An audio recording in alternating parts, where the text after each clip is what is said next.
pelaku jaringan curanmor ya. Jadi ini berkat informasi dari masyarakat, kemudian juga hasil dari olah TKP berdasarkan CCTV.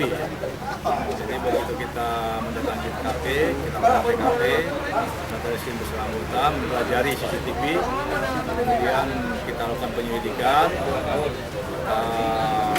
ke tempat-tempat hiburan di KP-KP yang ada, ternyata cocok ada orang ini yang mirip dengan ciri-ciri yang ada di CCTV. Kemudian kita kembangkan dan ternyata benar.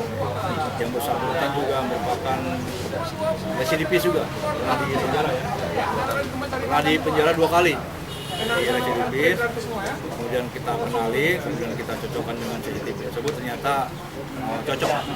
Pakaian yang digunakan juga pada saat melakukan yang terekam oleh CCTV ini ada di rumahnya. Kita lakukan penggeledahan ini dipakai tadi di waktu dipakai di rumahnya.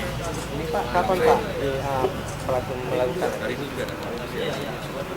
Kapan Pak pelaku melakukan aksi ini Pak? Siang atau malam? Siang hari ya. Siang hari sekitar pukul 12 siang, malamnya langsung kita tangkap.